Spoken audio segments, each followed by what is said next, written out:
ce jour dédié en l'honneur et pour la protection de Shlomo ben Eliyahu Saada et de Ora bat Avraham, Be'ezrat Hashem. On pose aussi la question de Élie, comment se fait-il que Korach, qui était un homme qui avait Ruach HaKodesh, un homme de très grand degré spirituel, est tombé dans le piège bête de la jalousie. Le piège est bête, mais il est très présent. Je vous ai raconté que une fois j'avais fait un acte éducatif avec mes enfants, tous les enfants, donc on va dire de 15 ans à 3 ans. La petite fille qui avait 3 ans, je dis comme ça, voilà, regarde, tu as un bonbon, 1 pour toi et 2 pour ta sœur, ou rien à personne. Elle n'a pas hésité une fraction de seconde, rien à personne. C'est que c'est insupportable pour la personne, et nous avons tous cela. Mon cher Rabbeinu, il a voulu vivre un peu plus. Il a vu que tout coup Dieu parle à Josué et pas à lui. Il a dit, c'est bon, je veux mourir. Il n'a pas supporté. C'est mon cher Rabbeinu. Ça veut dire que c'est très, très, très ancré en nous. La notion que, j'explique quelle notion qui est tellement fausse. Chacun de nous a Baruch Hashem un amour de soi. C'est la base de tout. S'il n'y a pas l'amour de soi, on ne peut rien faire dans ce monde. Et j'ai besoin d'entendre que je suis quelqu'un. C'est plus important que l'oxygène. Maintenant, c'est quoi être quelqu'un? Le piège, il est là. La majorité énorme de l'humanité, des gens, surtout ceux qui ne se travaillent pas, et même ceux qui se travaillent, il y a beaucoup de travail à faire là-dedans, vraiment beaucoup de travail. C'est vraiment, c'est intégré. On peut dire, c'est pas le premier, c'est le deuxième péché. Premier péché de l'histoire. Le serpent originel était jaloux du premier homme. Après, Caïn était jaloux de Hevel. Donc tu vois que c'est des choses originelles, c'est partie de notre être le plus profond, on est bâti comme ça. Alors, où est l'erreur? C'est que je vais quantifier ma qualité, ma valeur, comment? Par rapport aux autres. Lui, il est comme ça, lui, il est comme ça. Bon, lui, de toute façon, il est trop haut pour moi, donc ça fait. Les gens qui sont plus bas que nous, rien à faire. Ceux qui sont beaucoup trop hauts, le Rav Ovadia Yosef, le Rav Chaim Kanievski, bon, je ne suis pas jaloux de lui. Ouais. Celui qui est avec moi, on est sur le même pupitre, d'accord? On étudie les deux ensemble. Et lui, il réussit mieux. Il pose une question, le Rav dit pshhh. Et moi, je pose une question, il dit bof. Ah, ça m'a tué. Lui, pshhh, moi, bof. Pourquoi lui et pas moi? Le petit bébé, pourquoi lui et pas moi? Terrible! Après, le type, par erreur, il a marché sur le pied, il se met à hurler. Ben, ça va, je m'excuse. Non, mais tu peux faire attention à ce que tu fais. Pourquoi il hurle comme ça? Ah, il en veut. On t'a fait psh. Bon, on va pas faire psh. Caïn et Hevel. Dieu reçoit le sacrifice de Hevel, pas de Caïn. Pourquoi lui et pas moi? Où est l'erreur? Il y a un Chaim Kadosh là-dessus, il faut le lire, il est extraordinaire. Je vais vous le dire oralement, c'est dans un autre livre. L'erreur est que notre valeur n'est pas définie par rapport aux autres. Toi, t'es toi, t'es une créature entière, complètement différente de l'autre. Elle a une autre mission sur Terre, un autre job, d'autres outils. C'est pas ton affaire. J'ai fait un cours un jour, un cours qui s'appelle « Escargot tu es, escargot tu resteras ». Et j'explique qu'un escargot n'est jamais jaloux d'un bœuf. Pourtant, il y a de quoi. Le bœuf, il est fort, il est beau, il est grand, l'escargot, il est bête. Il est lent. Est-ce que tu connais un être humain qui était jaloux une fois d'un oiseau qui peut voler? C'est psychiatriquement soignable. Ou d'une gazelle qui peut courir si vite? Pourquoi pas? Pourquoi pas? Regarde comme elle court et toi t'es lent. C'est pas dommage? Tu aurais pu être comme lui. Parce que, où est le rapport entre lui et moi? Où est le rapport entre lui et moi? Rien à voir. Je suis pas jaloux, lui est comme ça, moi je suis comme ça. Mais t'as compris. Toi avec les autres, il est comme ça. T'as rien à voir. T'as un escargot, lui c'est un bœuf, c'est une gazelle, c'est un taureau, lui c'est un lion, ce que tu veux. Rien à voir, c'est le zoo. T'as rien à voir avec les autres. Rien. C'est pas ça qui définit ta valeur, c'est absurde. Parce que Dieu t'a donné certains outils, une certaine âme, et il veut de toi quelque chose. Mais ça n'a rien à voir avec l'autre. L'autre, il a une autre mission, il a autre chose, ça n'a rien à voir. Pour toi, pour réussir ta mission, il te faut c'est quoi le taco? Un taco, d'accord? Lui, il faut une Mercedes. Ah, lui, une Mercedes, et moi, j'ai un taco. Mais lui, il doit faire sa mission. Il a besoin de ça pour sa mission. Toi, pas. Maintenant, si toi, tu veux sa Mercedes pour ta mission, ben, ça n'a rien à voir. Moi, maintenant, on va dire au bœuf de mettre une maison d'escargot sur sa tête. Rien à voir. Qu'est-ce qu'il faut? Une Mercedes pour ta mission? Rien à voir. Alors, de quoi tu es jaloux?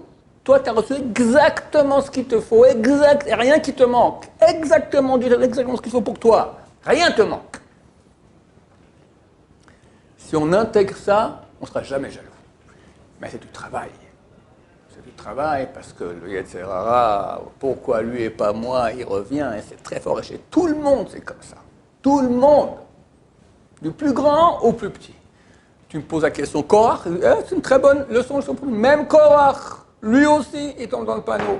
Alors qu'il est intelligent, il va au Hakodesh, mais le truc intérieur, comme ça travaille.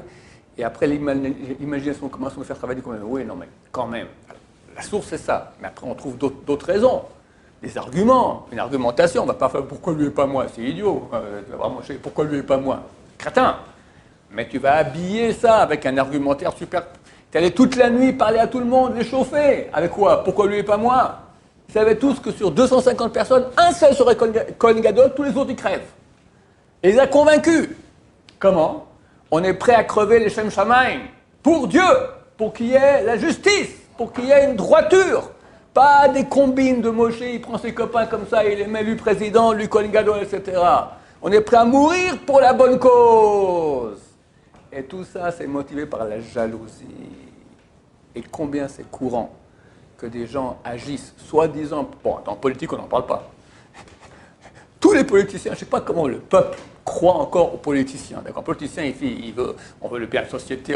Il veut un seul bien, c'est son postérieur sur le trône. D'accord? C'est tout ce qui l'intéresse. Il est prêt à tuer les gens à côté pour que lui, il passe. D'accord? C'est exactement ça. Il n'y a rien d'autre. Mais rien d'autre. C'est évident. C'est les plus grands menteurs, les plus grands jaloux, les plus grands assassins très souvent aussi. Raison d'État. D'accord? Mais même dans le monde des gens bien, c'est courant, c'est très courant. Faire attention. Donc il y a un travail énorme à faire. Est-ce que maintenant, quand une jalousie vient, il faut travailler là-dessus surtout? Non, non, non, je suis faux. D'abord, c'est écrit Rekev Atamot Kina. La jalousie provoque la pourriture des eaux. Ragmara raconte qu'une fois, quelqu'un, il a creusé, un Tana, il a creusé dans un champ de il voit un corps. Et le type, le corps, il est entier. Ah, mais t'es pas décomposé? Non. Il lui répond, comment ça se fait? Je n'étais pas jaloux. Je suis pas jaloux. Ça, c'est au sens simple, au sens plus profond. Comment est-ce qu'on dit os en hébreu? Etzem. Mais Etzem signifie aussi quoi? Etzem signifie atzmi, moi-même. Moi-même. Mon être intrinsèque, pas les autres, mon être intrinsèque. Rekev Atzamot, pourrir ton être intrinsèque, c'est la jalousie. Et c'est très simple, pourquoi?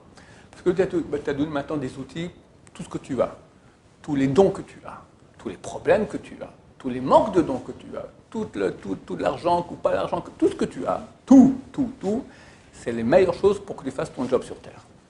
Maintenant, toi, tu dis, moi, je veux ce qu'il a l'autre. Donc, tu délaisses ce qui a été créé pour toi, pour faire ta mission, et tu veux être dans la mission de l'autre. Donc quand tu délaisses ta mission, eh ben, ta mission est pourrie. Ton être, il pourrit, d'accord? Tu as raté, tu es en train de rater toi-même, parce que toi, tu regardes l'autre. Alors l'autre, tu ne pourras pas réussir parce que ce n'est pas ta mission. Et toi, tu te délaisses, donc tu pourris. Le Or HaMakadosh, dont je parlais auparavant, il dit que Dieu vient vers Caïn et lui dit, Caïn, après qu'il n'a pas supporté que Hevel, son sacrifice était reçu et le sien ne reçoit pas. Il était en dépression. Alors, Dieu vient pour lui faire un coach, d'accord, antidépressif. Lui dit, Intetiv 7. Si tu feras le bien, tu monteras. Explique le Rachem Akadosh. Hakdusha en atzricha leacher. Vous dites mot à mot les paroles, c'est un truc qu'il est bon de se répéter quand on a des crises de jalousie. Hakdusha ena tzicha le'acher. La sainteté n'a pas besoin des autres. Sainteté, c'est-à-dire monter dans ce que tu es. Sainteté signifie que tu progresses dans ton vrai être. C'est ça la sainteté. Se rapprocher de Dieu. N'a pas besoin des autres. Ce n'est pas par rapport aux autres qu'on fixe ta sainteté. Rien à voir. T'occupe pas des autres. Occupe-toi de toi-même. Tu montes tout seul. Il amène l'exemple de Rabbi Chia. C'est marqué dans le Olam Haba. Le trône de Rabbi Chia, il monte et descend tout seul. D'accord? Bon, c'est des notions profondes. En tout cas, c'est ce qu'il faut se répéter sans cesse. Si je veux monter moi, réussir ma vie, c'est surtout pas en regardant ce qu'il y a sur les côtés, parce que ça n'a rien à voir. Tu n'as pas regardé les gazelles et les corbeaux et les lions. Tu es un escargot tu es, escargot tu resteras. D'accord? Réussis ta mission.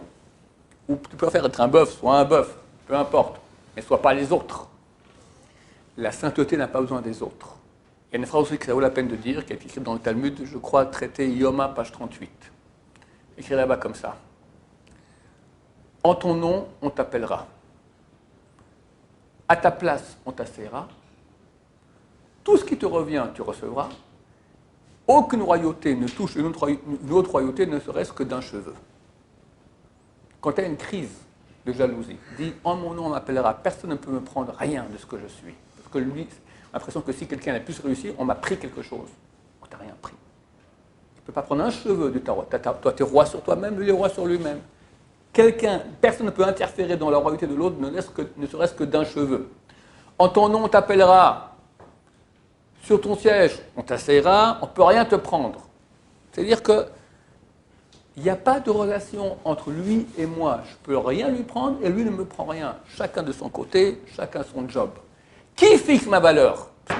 J'ai besoin de sentir que je suis quelque chose, que je suis quelqu'un. Surtout pas les autres, Hachem. Et Hachem nous aime. Et ça, il faut se le visser. Alors, péter 200 fois par jour. Parce qu'en tout ça, quand des têtes comme ça, comme quoi c'est le pire des Rechaïm. Alors que s'il savait 1 milligramme de milliardième de combien Hachem il aime, il tomberait mort. Fou. Fou sur place. Fou. Dieu nous adore. Le monde entier a été créé pour Am Israël. Et toi, tu fais partie maintenant du peloton de tête de Am Israël. Tu pratiques la Torah de Dieu, tu aimes Dieu. Tu comprends qu'il y a quand même un monde, rien que physique, 13,7 milliards d'années-lumière, c'est inimaginable. 10 puissance 21 ou bientôt 22 étoiles dans le monde. On ne peut pas imaginer combien c'est. Même imaginer, on ne peut pas. Ça, c'est le monde physique le plus petit de rien. Puis après, les mondes supérieurs, et des myriades de mondes toujours plus grands, plus grands, plus grands. Tout ça, c'est créé pour quelques bons juifs, là, qui prient à Dieu, qui mettent des filines, qui font le bracha avant de manger, qui restent honnêtes, qui se travaillent pour être proches de Dieu. Donc combien t'es aimé? On devrait être fou alors. Quelqu'un y pense à ça. Lui, il veut plus d'argent, c'est une bêtise, mesquin, faux, et pour finir, ça nous engloutit dans la terre, bouffe comme quoi, d'accord? Pourrit nos os. Oui. Alors pourquoi c'est écrit dans le Messie du Chariot que dans le ciel en haut, parce que les gens ils disent ici, ouais, moi je suis un juif normal, je suis comme ça, je fais normal. Après on verra, je kiffe ici, je kiffe en haut. Voilà ce qu'il disait. Ouais. Alors que, est-ce qu'on dit qu'on sera jaloux de son prochain qui était mieux que nous? Et que le petit, que l'esclave qu'ici, il est meilleur en haut, il est meilleur que moi. C'est la jalousie aussi en haut. Alors, ce qui se passe en haut, c'est pas de la jalousie. Ce qui se passe en haut, c'est le regret que j'aurais pu faire plus et avoir. Regarde, lui, il a réussi plus. Si j'avais fait ce qu'il avait fait, j'aurais pu le faire. Si, il n'y a rien à voir. Lui a fait son job, moi j'ai fait mon job. Mais lui, il a fait mieux son job que moi. Moi, j'étais paresseux. D'accord? Alors, je vois que maintenant, lui, c'est comme un film. Alors, moi, c'est noir et blanc, lui, c'est en couleur. D'accord? Où Hachem donne un beau chidouche et lui, il comprend. Tu vois, il salive dans les babines tellement c'est. Et moi, je n'ai pas compris ce qu'il a dit, Hachem. Mais tu n'es pas étudié Bava Batra. Non, je préfère faire du chumash. D'accord? Par exemple, je te donne un exemple. D'accord? Il n'y a pas de jalousie. Il y a le regret qu'on n'a pas profité suffisamment de nous-mêmes. Moi, j'aurais pu investir dans moi-même plus. Que Dieu nous en préserve. Baruch Adonai, l'olam, amen, amen.